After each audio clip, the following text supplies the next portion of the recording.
Hello and welcome to today's webinar. My name is Gavin Hinks, a writer with ACCA's Accounting and Business magazine. A transformation is underway in the world of VAT. Simplified processes are becoming standard. E-invoicing is ever more important. Real-time reporting has arrived and VAT rules increasingly cover digital services. In this program, we'll be looking at those key developments and developments for this year and what's on the horizon. Guiding us through those changes is Camilla Ferhat and Michael Leroux of Avalara. Before we turn to our guest speakers, though, we have some housekeeping.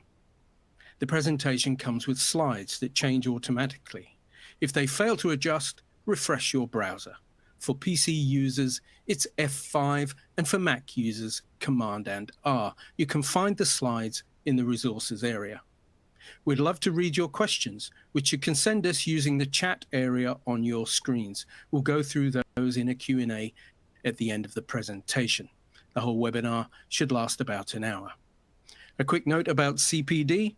If you're an ACCA member, you can count this webinar towards your CPD. If it's relevant to your career, you can apply the learning in the workplace, and you're able to provide evidence you logged in here today.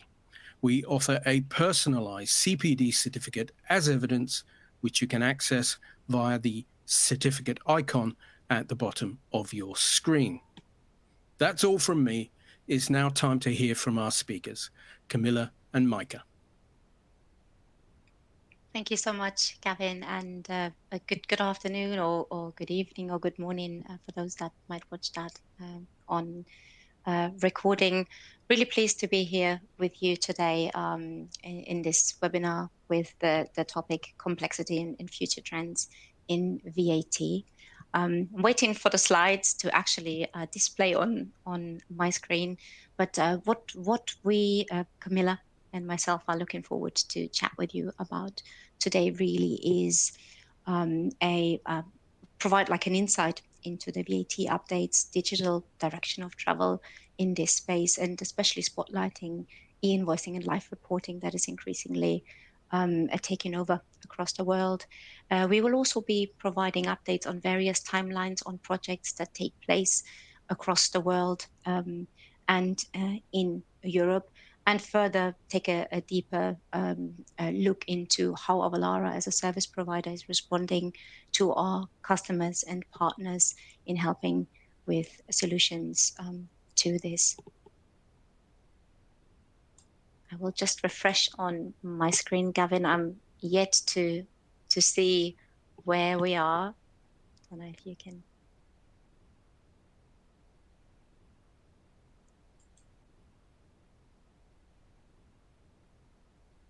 Gavin, is it on my side only? I'm yet to see the screen refreshing. Hi, it's Alana here. We can see it. We can see Camilla. And Camilla, can you see the slides? I can see the slides moving on. Yeah, I can see them. I think we lost. Okay. Lost Mike. I want to refresh. Yeah, it's because she's refreshed. It will bring her back in. We'll just have to give it time if you want to continue. She's back in now. And apologies, so I'm back here. Thank you so much, Gavin, and the slides have updated. So in terms of an introduction, I'm here with my colleague Camilla today. Camilla, do you want to introduce yourself? Sure, thanks, Micah. Hi, everyone.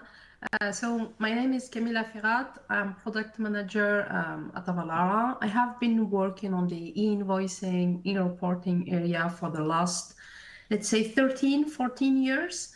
Have been advising companies, e-invoicing providers, tax administration as a former advisor. And I joined Avalara a year ago as a product manager. My daily job is really to understand the e-invoicing and e-reporting requirement as they are being published by the different tax administration and translate these requirements into specification in order to build our e-invoicing solution that is proposed to support our client with their e-invoicing obligations in different countries all over the globe. Thank That's you it so for much, me. Camilla. That's fantastic. My name is Michaela Roux. I am heading up Avalara's technology partner practice for Europe. My background is actually in finance and accounting. I'm a qualified bookkeeper and a part qualified ACCA. I initially worked as a finance all-rounder, but over the last decade specialized in indirect taxation and compliance solutions. I have had opportunity to work on larger scale tax compliance implementations, and I have done so in various service provider businesses, but also in the Big Four space. And today, I'm really, really pleased to introduce Avalara a little bit more to this group. You might already know us. You may have come across us at an event, or you may have been able to use some of our solutions. We are a global tax technology. We are a global tax technology provider. We have been disrupting the status quo of tax management for 20 years now. It is Avalara's 20-year anniversary this year. And our mission really is to provide a fast, easy, accurate way to manage transactional taxes across the world. Transactional taxes, we're referring to VAT, GST, sales news tax, custom duties, property taxes, license-related taxes, and more, and of course, e-invoicing and live reporting. Across the world, we are covering 193 countries from a content perspective, and we've actually got 41,000 customers globally, so we'll need to update this slide. Avalara is strictly a partner-first business, so we have grown significantly in partnering and working with pre-built integrations that allow business platforms to access our solutions. And from a global perspective, we truly are a global business today. We're headquartered in Durham, in the beautiful North Carolina, but we have got 15 offices across 4 continents, and that includes large centers of excellence in Pune in India, and also in Sao Paulo in Brazil, and Brighton in the UK, where I'm based. The cloud-based tax automation that we apply helps businesses of all sizes to achieve compliance, reduce risk, streamline processes. And without further ado, I will actually take us to a quick round of VAT updates that we want to start with today. It's been almost a little bit of a quiet summer. Typically, there is a permanent flow of changes and consultations and updates happening, and still sort of seeing a little bit of a pandemic hangover. There's some simplifications on the verge of phasing out or changing. What we've got here for you is just let's say like a broad overview. Some of these have already come into place. So Spain ended the temporary zero-rated VAT rate on basic food that happened earlier this summer. Interesting and exciting news about Israel, where the VAT rate is announced to go up, and where also an invoicing registration requirement has been introduced. That's relevant as such as that not only is the VAT rate going up, but also will you have to, if you have got invoice requirements in Israel, need to ensure that you are able to obtain a unique referencing number from the Israeli tax office that you need to state on your invoice, and that you can then further reconcile in your VAT return. This is really key in order to make sure to calculate and allow for the input VAT to be recognized. Another one, but this is a big investment of the Israeli tax office, and it very well fits into the trends that we will be elaborating on later on as well.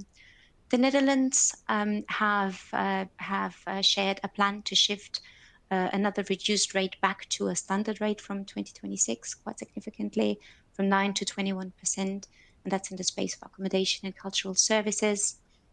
Looking at Ireland, in Ireland, there is an extension of the energy VAT cut that took place from 13.5% to 9%. That is still in place till the end of October, and then due to fall back to the full rate. A little bit further afield, Thailand, a temporary 7% VAT GST rate is extended to the end of September, and unless it's extended again, it is expected to move up to 10%. So there's a constant sort of movement and development around VAT rates. It can be quite challenging to keep up with this. The biggest trend, however, that we are seeing, and it was nicely shown on that Israeli example, is that that e-invoicing is a really a global trend, and more countries are following suit and introducing it. And at that point, we want to share with you our first poll of today. We have got 3 polling questions for you through the time that we will spend with you, and you can see that on screen. You know, in the sort of in the role and in the capacity that you are operating in your business, you will have different awareness. But is your business ready for e-invoicing and live reporting mandates? That is the poll question. That is the poll question out there. Slightly a bit.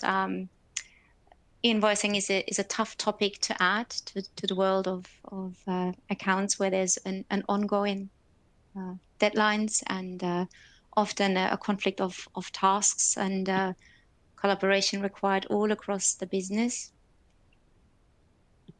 Some of the audience would have also set exams last week, so quite a light topic today to top up.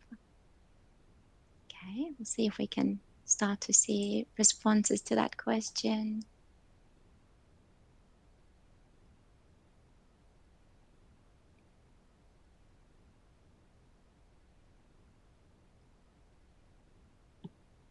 I can't see it quite yet. We'll give another moment.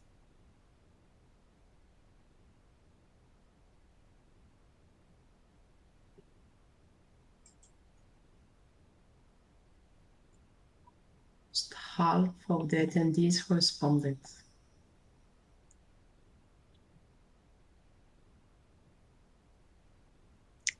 I can't see the outcome yet. You just need to click next and it will display it. So we're on 53% of attendees have answered. Oh, yeah. Fabulous. Fabulous. Thank you so much. Thanks for this. So is your business ready for e-invoicing and live reporting mandates? A 34.1% with a yes and 31.7% with a no, and then an almost equal share in currently preparing. That's a really interesting. That's a really interesting sort of a scenario, almost like a really evenly split situation. I suppose what comes to play here is that businesses operate in different markets, and where the 31% currently not looking at it might not yet be subject to comply with mandates already in place or need to deal with it, but definitely a large group on the yes and preparing, and rightly so, because if we are actually looking at the e-invoicing world as it currently stands, and continue to talk about that clear direction of travel towards a digital reporting in the tax world, we have got this is a slide that is not entirely new, but it's aging gracefully, and certainly pointing out that increasing volume of mandates in place. I want to focus or look a little bit more at the drivers behind this. So one of the key drivers for sure has to be the budget pressure, the finances. Economies, countries are needing to find additional sources of income, and of course reduce the VAT gap. And perhaps elaborating on the VAT gap, the VAT gap is the difference between VAT actually collected and VAT that actually would need to be collected or would be due to be collected.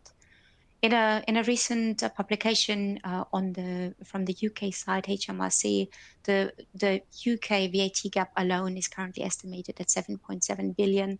It's much larger across Europe, and it's enormous across the world. So there is definitely a motivation to reduce fraud and to reduce errors. In the space of errors, that can be as simple as human errors, transpositional errors that can cause for a lot of VAT to not be accounted properly or being input properly, and this can cause for a lot of lost tax money. Looking at this large overview, the global megatrend of technology and data transparency is for sure playing a big role in here. We have got successful scenarios and they date back to way into the early 2020s, where the Latin American countries have had successful reductions of tax gaps, or more recently, where we not going so far away, look at Italy, who have introduced a life reporting and have since seen a successful improved transparency on the reporting and into industries, and they can forecast tax revenue in a much better way.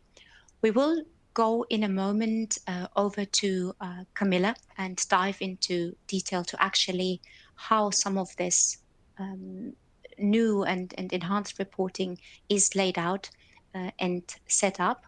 A key and a sort of an overlying narrative is that the way VAT is currently reported in a VAT return, for example, on a monthly or a quarterly basis, is not enough and not timely enough. This is the direction of travel. So with an increased opportunity to access additional data into transactions, tax authorities have identified that not only can they obtain data a lot quicker and sooner, but they can further task a business to reconcile this data with the VAT return to introduce an additional auditing or controlling aspect, if you like.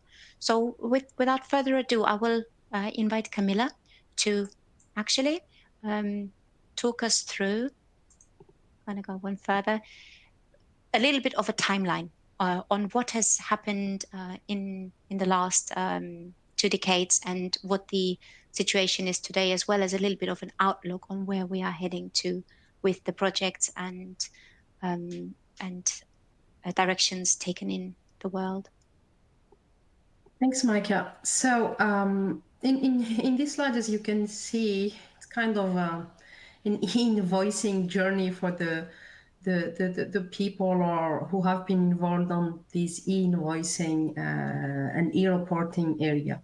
So as Micah said, e-invoicing or e-reporting started 20 years ago in the Latin American countries, where they have introduced, we call it an e-invoicing obligation, but in a lot of countries, it's actually an e-reporting obligation, and we will get back to this and the difference between them.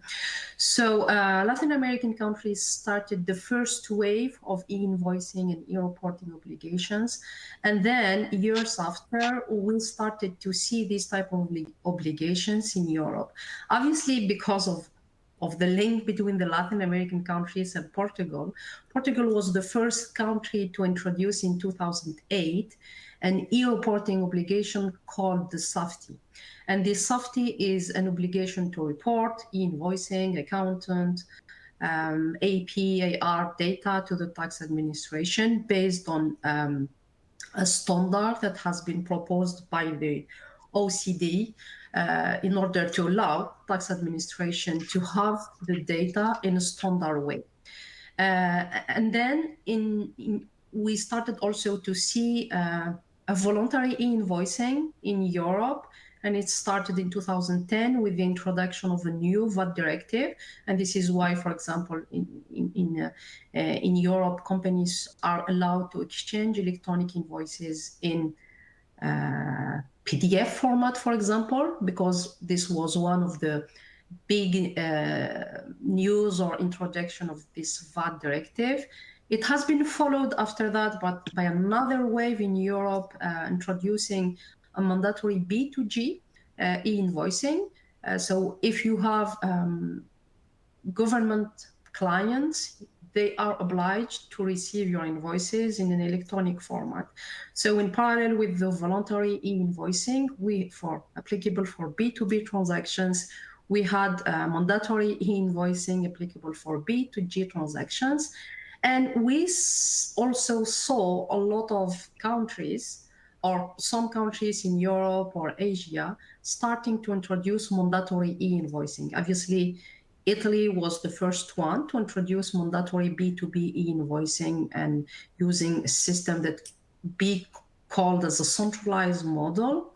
And then since, let's say, 2020, we are kind of seeing a lot of countries who want to introduce mandatory e-invoicing and mandatory e-reporting, assuming that this is because they saw a lot of advantages based on their different benchmark and when they were seeing to the other countries who started with that and who shared about the fact that those obligations reduced the tax fraud. This is about the past. And now what is the news in terms of e-invoicing? So to be honest with you, if we had the time, we would be updating this slide almost every week because we are hearing a lot of news regularly from different countries all over the globe. So obviously, I'm not going to detail each country, but I will focus on some of them. And if you have any questions about other countries, you can contact us later. So in 2024, the first news is related to Greece. Greece intend to introduce a mandatory electronic delivery document. It will be introduced by following two phases. The first phase will start in December 2024. Then we had Ireland for the one of, if you have business in Ireland and if you were following the e-invoicing in Ireland, we had a public consultation that was open until January this year. And after that, the revenue worked on the different feedback that have been received by the business. More than 1,000 companies and contributed to this public consultation and shared with the revenue the different issues and their concerns in terms of the e-invoicing obligation. They shared insight also from their experience in implementing e-invoicing in other countries. So if you are interested to see this feedback, the report is available online. If you are doing business in Malaysia, so the e-invoicing obligation went live in Malaysia last August. We had a lot of difficulties, actually, we as a service provider and businesses to implement the e-invoicing obligation in Malaysia because of the fact that we had a lot of changes in the requirement until the go-live of the mandate. And this is why this summer, the Inland Revenue Board of Malaysia announced significant update regarding the implementation. They introduced a grace period during 6 months where companies can send consolidated data instead of detailed data each month. But obviously, after the 6 months period, if you are doing business there, you really need to be compliant. Otherwise, you will face consequences. In the next coming years, so Belgium announced the mandatory invoicing starting in January. we had first draft of the technical specification about how Belgium is planning to introduce their e-invoicing mandate. If you are doing business in France, you should know or see on the different website that France started to publish the list of the what we call the certified e-invoicing providers. So if you are doing business in France and you are in the process of waiting for the list of those providers, you can find contact directly actually your provider, because we don't have an official list about this. Slovenia announced also their intention to introduce mandatory e-reporting that will be applicable for B2B transactions. And in this case, taxpayers will need to send the invoicing data to the tax administration within 8 days after the issuing of invoices. And we've heard also from Spain, where the Commission approved their royal decree to introduce an e-invoicing obligation, but we don't have the date yet for Spain. So we are still monitoring the e-invoicing mandate that is expected in Spain, probably in 2025 or 26. We had also a lot of changes at the EU level. Next slide, please, or maybe I can just do it. Yeah. So we had what we call VAT in the digital age. VAT in the digital age is an initiative from the EU to make, obviously, the VAT digital. I call it the VIDA saga because we had a lot of news about this. So last May, the European Commission published a draft of the VAT in the digital age package. And as you can see here, we have 3 pillars: the VAT rules about the platform economy, a single VAT registration for business selling to consumers across Europe, and obviously the digital reporting requirement. So the ECOFIN discussed this proposal in May and June, and unfortunately, they did not achieve political agreement as one of the countries refused to adopt the VAT rule about the platform economy, which make the other 2 ones also rejected. So the next step about VIDA is really to wait for the Hungary presidency to go back to the different members, maybe about new alternatives to allow this VIDA to be voted. One of the other discussion that we can have between businesses, that is the Commission going to split the 3 pillars so they can move forward with the digital reporting requirement and the single VAT registration, and put aside or continue the negotiation about the VAT rules about the platform economy. So it's only discussions. So we will again monitor this and see what will happen. If they manage to came to an agreement before the end of the year, we will expect VIDA to come into force from 2030.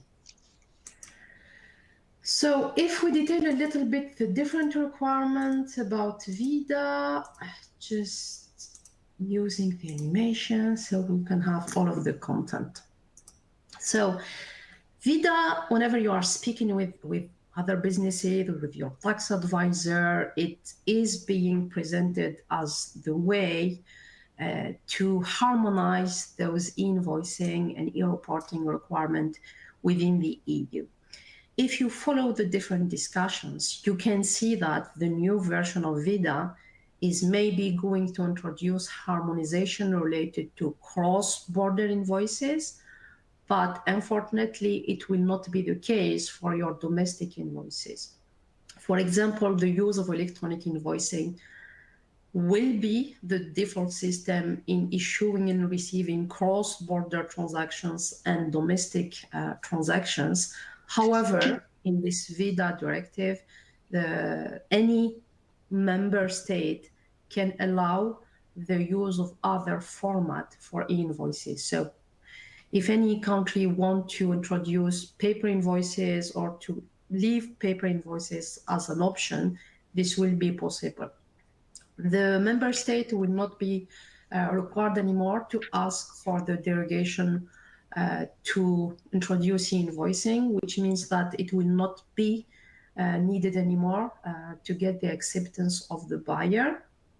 Regarding the format, the VAT in the digital age, the aim is to use an EU standard, the same as the one used for the B2G transactions. And same here, the member states will be allowed to use other and local format, which is the case, for example, in Italy, in Poland, in Romania. So EU standard will be mandatory for cross-border, but still you will have the obligation in some countries to issue and receive invoices in local format. We had also a big discussion about the clearance model. If you are already doing business in Poland or in Italy, you know that you cannot send or receive your invoices if you do not use the public portal. So what VIDA is introducing is really the possibility to allow the businesses to use other alternatives to be able to exchange invoices. One of the models that could be compliant is the French one, where as a business you will have two options to send your invoice using accredited providers and also the national platform. They've changed also the deadline related to the issuance of the invoices related to the cross-border transactions. So you will need to send your e-reporting within 10 days after the chargeable event that has taken place. And also one of the changes will be the information that will be required on any issued invoice, as you will need to add bank details as mandatory information to the invoices.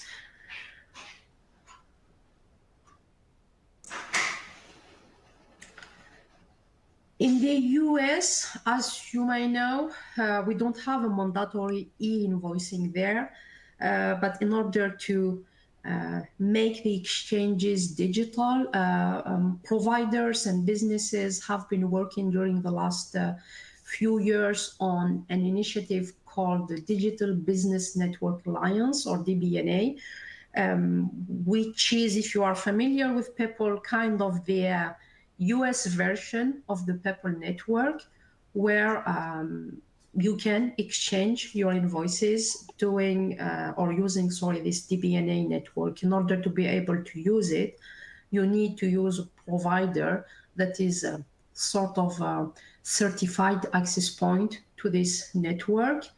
And what we saw in June is that we had the first invoice exchange through the network, and Avalara was the one sending the first invoice. Micah, maybe next question, or the poll question. Thank you, Camilla. I'll take that next poll question, and that was really insightful and so useful to see that indeed there is a global trend going on. Thank you. So the next poll question: does tax complexity impact your decision to sell into the EU? Very, somewhat, no, not sure. How are you observing this in your respective businesses and industries? Certainly still a bit of a hangover from Brexit, perhaps. We have a custom borders situation now. We do not benefit from distance selling simplifications anymore. There has been a bit of a drop on trade into the EU. Will be interesting to see how this audience has been experiencing this or observing it in your business. I'll allow for a moment, get some more views in, and they're coming in. That's really exciting. And then following this poll question, and for the next half of our webinar, we're going to deep pick a little bit on on some of the definitions and sort of looking at bringing it back to basics, the e-invoicing, the life reporting, the different models in place. We're gonna go into a little bit of a detail there. Let's have a look. We've got some good responses in there. And actually, so does tax complexity impact your decision to sell into the EU? Very, that's a 13.8, somewhat 37.9, almost 40%. No, 24, and don't know, 24%. So that's quite interesting. So for sure, for half the audience attending today, the sort of the situation of trade having become harder and more onerous, and the situation for a business to record and collect VAT becoming a lot harder, certainly can play into this. This is really interesting to see. So looking indeed a little bit more at actually understanding e-invoicing, live reporting, unpicking it, and really just seeing, can we simplify it? Are we quite sure what the definitions mean? So bringing that back. E-invoicing is the exchange of e-invoices between suppliers and customers with a constant format and a certain data content in the document, ideally a standardized set of data. And these days, we're mandated typically through a government platform or through an open network like PEPL, as Camilla was touching on it earlier. Live reporting is the reporting and the submission of tax and transactional data to tax authorities. And the real-time piece here is that, and there's two models that we're differentiating here, is parallel process to invoicing, or the tax office receiving the invoice data immediately after the invoice has been sent. Two examples I want to share is, for example, Hungary, where within 24 hours after issuing an invoice, the tax office needs to receive that support of real-time reporting, or the Spanish SII reporting, where within currently 4 days, an update on the invoices needs that have been issued need to be shared with the tax authorities.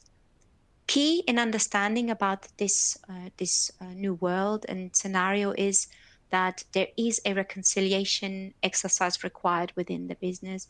And I could well imagine that in our audience today, we have got individuals that are busy, and where this is an additional onerous task to make sure that your tax return actually matches the live reporting that you have captured in the business. We have for you a detail on the data, actually, and Camilla, I know that this is one that you recently created. Do you want to talk a little bit at the detail of data that causes headache at times? Sure. Yeah, I will try to be very brief here. So as Mike explaining, it's e-invoicing, e-reporting. Obviously, it's the definition that is given by any regulation. By the end, what you should keep in mind is that as a business, if you have an e-invoicing and e-reporting obligation, by the end, you will need to send your data to the tax administration. Your accounting data, client master data, stocks, depreciation, general ledgers, which is not a new obligation. And as I was saying in the beginning, we have only a lot of countries who introduced what is called the SAFTI, which is the standard audit for file, where a lot of countries, Luxembourg, Czech Republic, Portugal, France, have been already asking for these data. And they are adding to these obligations, those e-invoicing and e-reporting, and they are making them more complex by adding new requirements, such as you need to sign the data, you need to archive them, you need to sign them, time stamp them, you need to clear them sometimes, etc. So keep in mind that the way how the tax administration are moving forward with those e-invoicing is really to allow them to have all of your data in order to process them. And I will get back to what they are doing with the data later. Thank you so much, Camilla. That's excellent. We'll look at one sort of very big misconception before we'll have a look at what the tax office does with the data.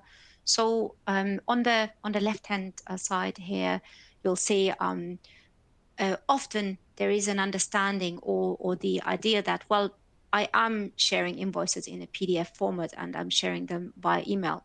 You know, surely I'm sending any invoice, but that's actually not correct.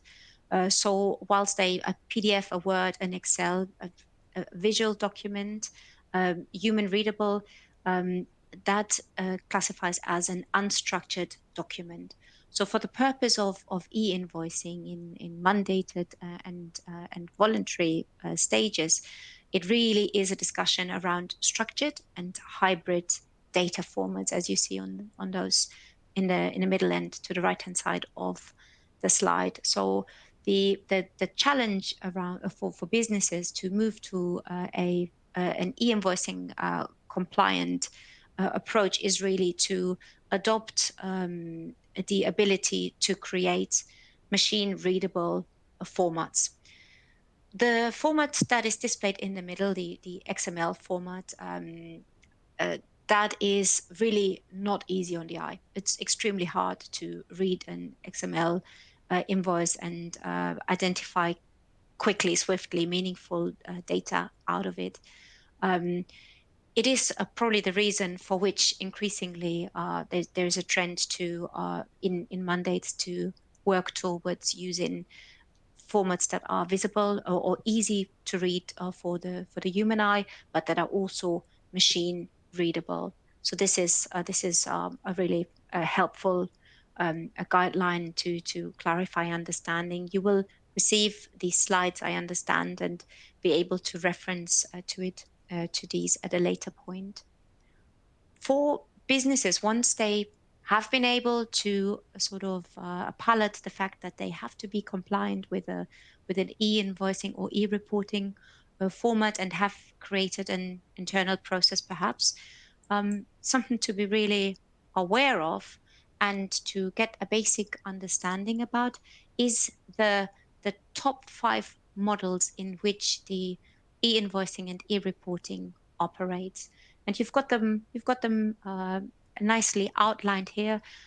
Truth is, we could spend all day just looking at this slide and unpicking the various models and looking at where this might cause your specific business or your customers challenges, depending on supply chains, on transactions that are taking place, on the goods and services that are being rendered. For simplicity and indeed to sort of equip you with a conversation piece that you can take to your business.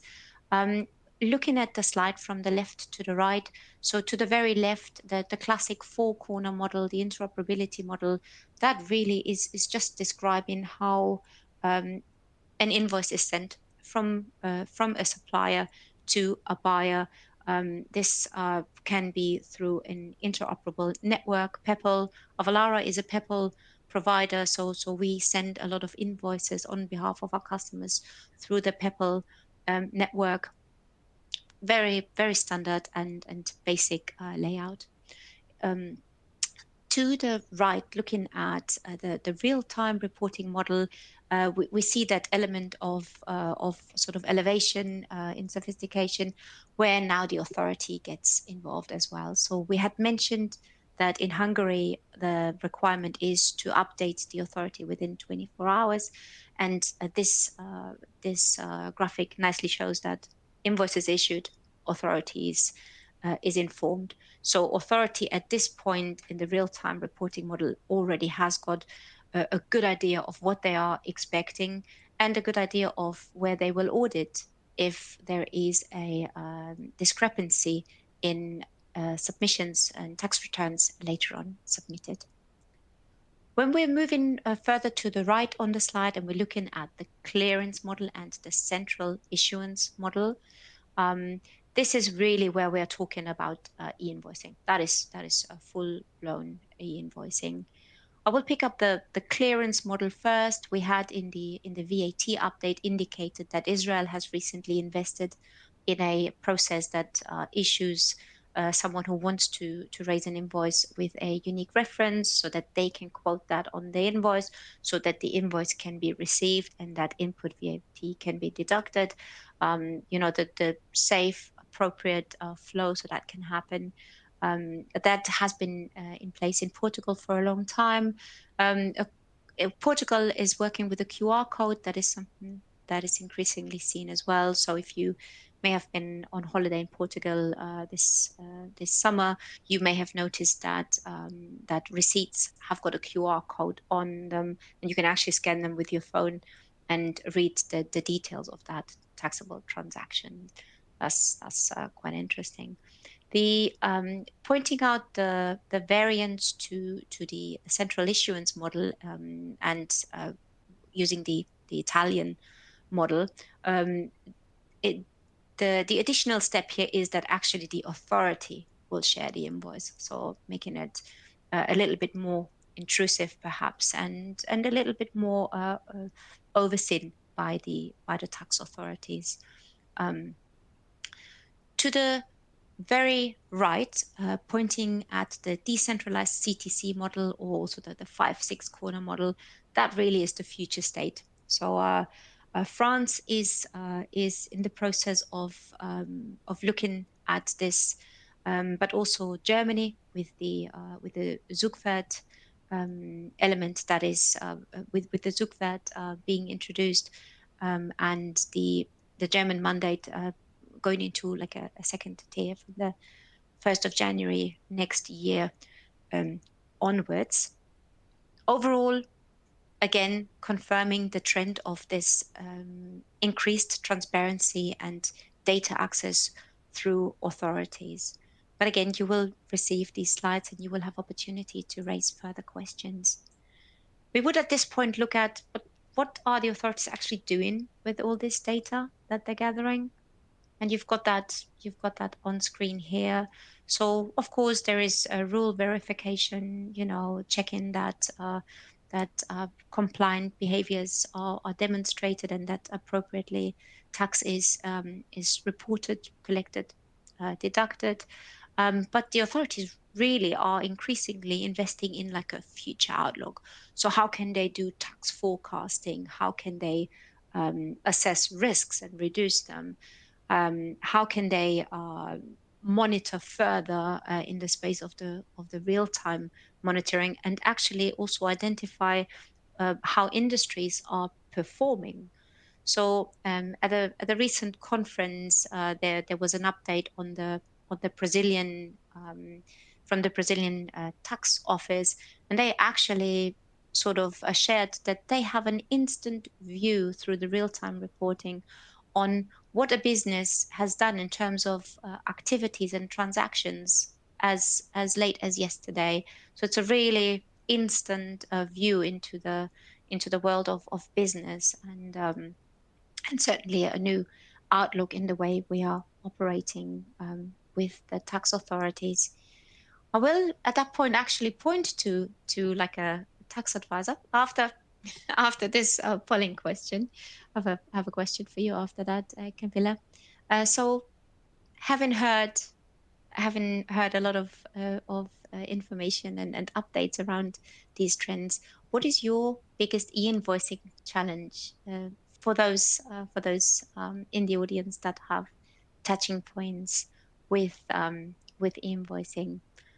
Would you is it the absence of a global standard, the management of future mandates, not knowing what's coming, and as they move in, as Camilla so nicely pointed out, they constantly change, or the timelines with which they are fully rolled out and released is changing? Or for those that have mastered it, perhaps by building an in-house solution, I'm thinking of Italy. A lot of businesses have tackled this where they had the need. Italy is issuing new releases. How are you keeping up with that? Is that the situation? Managing current and future costs. It is not surprising that there is a cost to implementing systems, future-proofing your processes to allow them to respond to this and stay resilient. Lastly, managing the complexity. I could easily imagine quite a few answers there being relevant. I'm gonna move over and have a look for us and see where this group feels they are. Yeah, absolutely. Managing the complexity and the absence of a global standard. That indeed, that sounds very plausible. Just holding another second to see if there's more responses coming in. But yeah, that seems to be the direction. Indeed, absolutely, and this keeps being something that will keep us busy for sure over the next 3 to 5 years as all these global mandates are coming in. Camilla, at the point where I was talking about the sort of liaison with the tax office, and I want to invite a tax a tax advisor here. Challenges that businesses face around the e-invoicing. Maybe talk us through some of these that are outlined. Yeah, absolutely, Micah. So whenever we are speaking with our client, prospect, etc., we have dozens actually of businesses, of challenges that could be faced. Maybe I can go through some of them. So first one could be maybe the system integration complexity. The problem is whenever you have an e-invoicing mandate as a business, a lot of business would think that their ERP will be able to support them with the e-invoicing mandate. And this is not usually correct, because even if an ERP can support with the e-invoicing mandate, they can sometimes support only in some regions, some countries. They can support during the implementation, but not during the maintenance. So this has impact on businesses to get an e-invoicing solution beside the ERP. And connecting, by integrating, we really mean connecting different systems, make them speak with each other.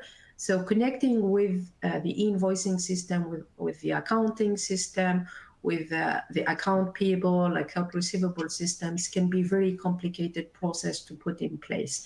And what we can see is that companies are struggling a lot to do the integration between the different systems. And also, this is also related to the type of the e-invoicing solution that you can be using, if it's either a legacy EDI e-invoicing solutions or new generation e-invoicing solutions. So a lot of complexity related to the system integration, and usually as consequences, we have costs that are usually more important than is expected, and we have also the time that is more expected in terms of the project. The other challenges that we hear a lot is about keeping up with those changes. There are a lot of changes every day. If you are doing business in different countries because you are working for an international company, it's really hard to maintain and to monitor the changes.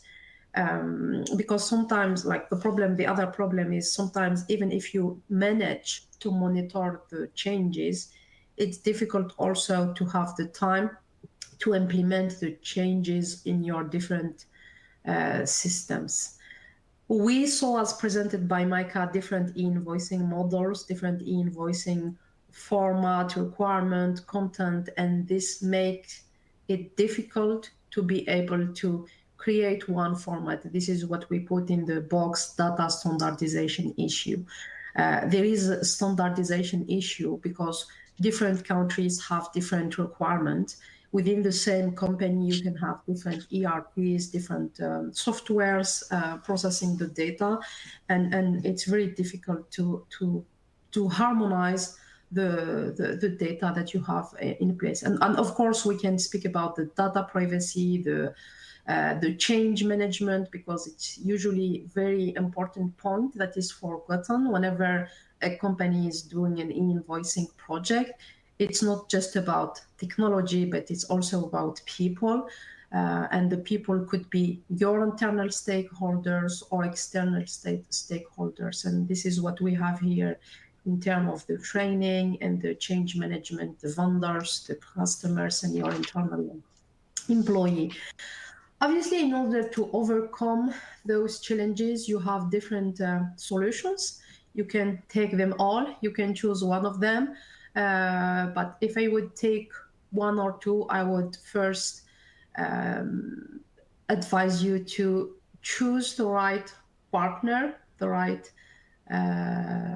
IT provider, the right advisor, the right project manager who knows and who has the experience and the expertise in managing the e-invoicing obligations, and also try to identify the impact of any e-invoicing mandate on your business. Sometimes if you are doing business in the UK, for example, you would think that an e-invoicing mandate in France or in Italy is not impacting your business, which could be not true, because if you have a registered company in France, you will be impacted by the e-reporting obligation. So even if you have a lot of challenges, obviously providers such as Avalara, your advisor, your accountant, and you as accountant, you can help your client in order to support and overcome those challenges. Micah, we have 4 minutes. That's really lovely, and we're indeed. I think thank you so much, Camilla. I will just sort of browse this on screen because you know, just it beautifully captures the complexity that is in place. There is benefit in having a global solution. I suggest that at this point, really, we will close. We will make these slides available to you. We hope that you've found the outlook to the VAT updates and the highlights around the travel of direction in this sort of a new e-invoicing and life reporting world useful, and that you feel equipped to take some of the content and the better understanding to your business.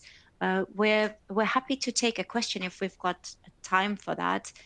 Or two. I believe we've got 3 minutes left.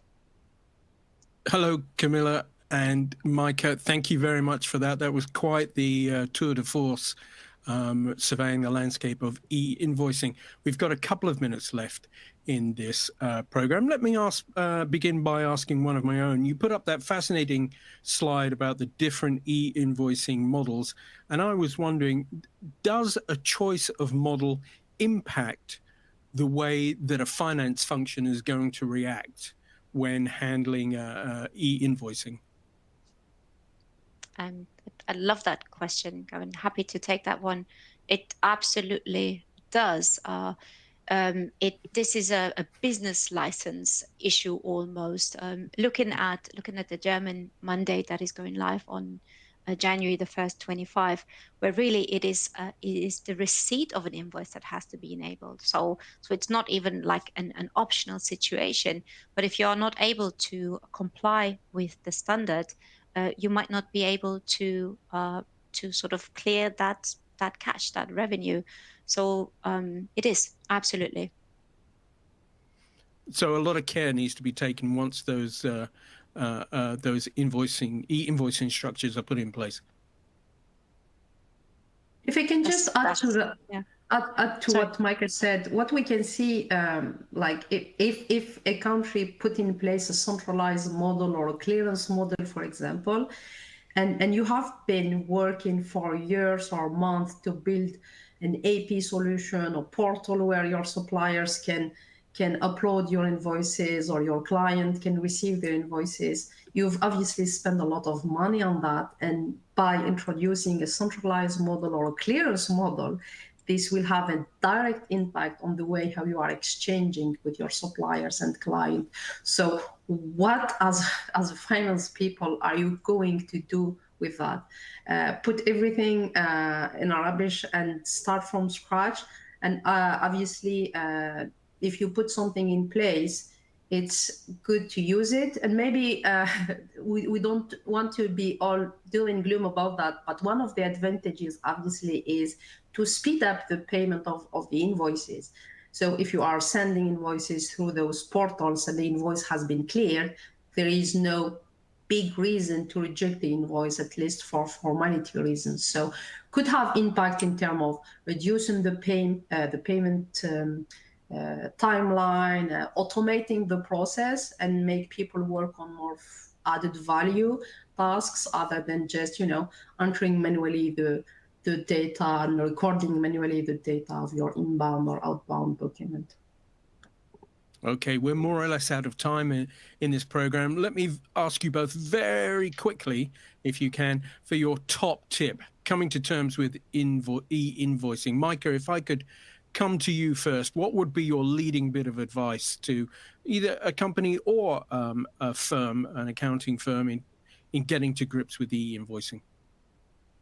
I'd say have the conversation, address potential needs for e-invoicing in the business, and connect with the other internal departments to understand where the supply chain and the demands are going, so that the finance and accounting function can be ready to support that. Camilla, could I come to you for your top tip? Yeah. Involve the different stakeholders and choose an e-invoicing solution that answers to your needs and not the other way around. Don't adapt your processes to to choose your provider. Well, sage advice from both of you there. Camilla Ferhat, Michael Leroux, thank you very much for joining us today in this program. And thanks to everyone out there who logged in to listen. Thank you and goodbye. Thank you. Goodbye. Thank you, Gavin. Bye-bye, everybody.